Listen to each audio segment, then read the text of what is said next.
dans ce livre d'honneur, Jules Perpète est né à Éplechin en 1933. Après sa formation commune, et plus particulièrement au séminaire de Jambes, il partit à Boma, en République du Congo, dans la région du fleuve, où il se familiarise avec le canot. C'était un grand sportif, Jules.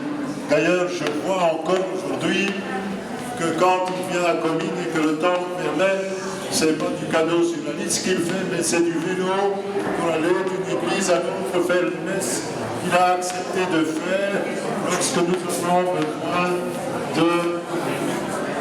Et je pense qu'on va changer de micro, mais je continue quand même par ça. Mais oui, il se familiarise avec le canot à moteur, comme j'ai dit, pour visiter les différents...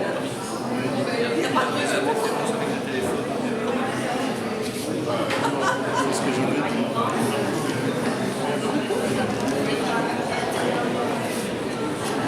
Cameroun, qu'il consacra de nombreuses années à parcourir les forêts de l'Est en contact avec le peuple né. Rentré en Belgique, il est basé à Hambourg, mais continue à rendre service à la communauté chrétienne. Et c'est aujourd'hui en train, comme il est marqué là, mais aussi en vélo quand il est à Comines.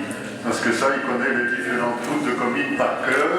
Là, je le voyais souvent pendant les moments où on avait besoin de quelqu'un pour faire la messe à Tenbrille, par exemple. Eh bien, il faisait le déplacement en vélo. Jules, toutes nos félicitations. Je vais demander à Marie-Ève de te remettre le diplôme d'honneur que nous avons préparé pour vous. Diplôme d'honneur sur lequel il est marqué que c'est remis par la ville de Comines-Warneton à M. Jules Perpète pour avoir consacré sa vie au pays des missions. Délivré le 18 octobre. Missionnaire, je disais au fond ici, il est né à Comines en 1943 et c'est au début, quand il partait, il a été stagiaire à Mayombe en République du Congo, où il fut professeur dans une école technique de Tchela. Après son ordination, il fut père voyageur, comme on les appelle, dans les villages différents de mission et ensuite animateur spirituel au noviciat des frères diocésains, puisqu'il y avait aussi des séminaires de formation là-bas. On eut recours également à lui comme économe au noviciat des scutistes à Kinshasa. Rentré en Belgique, il fut d'abord recteur de l'ex-maison provinciale francophone à Bruxelles, avant de rendre de nombreux services dans des maisons de Jambes ainsi qu'à Hambourg, où il est résident actuellement. Voilà donc, Luc, toutes nos félicitations pour cette vie très intense qui a été la sienne et cette vie de formation et de communication avec les autres et d'avoir donné le goût à tous ces jeunes qui sont devenus missionnaires et qui ont suivi ton exemple.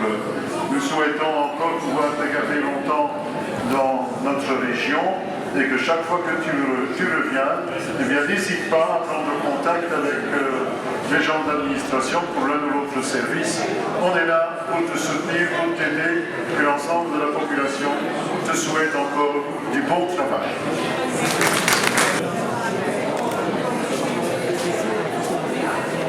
Alors, donc le plus jeune, celui qui nous avait un bon petit sermon ce matin, qui nous a rappelé tout à fait quel était notre rôle de missionnaire local, hein, un peu quand même. Mais pas autant de cheveux gris que moi encore, ça va venir. Alors Patrick Masquelin, né à Comines en 1947. Après son ordination, il va étudier le chinois à Hong Kong en 1974. C'est d'ailleurs dans cette immense ville qu'il continuera son apostolat jusqu'à aujourd'hui. Dès 1977, il est nommé dans plusieurs paroisses de la ville comme vicaire et ensuite comme curé. Mais en 1998, il est nommé provincial de la province de Chine-Mongolie, ce qui lui permet de visiter plusieurs fois les confrères de ces régions, notamment en Mongolie. 2004, il reprend ses fonctions premières de pastoral comme curé de paroisse, ce qu'il préfère sans doute d'après ce qu'on a pu entendre, mais c'est surtout dans les missions d'animation des adultes et de candidats au baptême qu'il s'est investi ces dernières années. Toutes nos félicitations, Patrick, extraordinaire, cette volonté qui a été la tienne de quitter notre région pour la consacrer entièrement à cette région que tu as découverte dans la région de Hong Kong.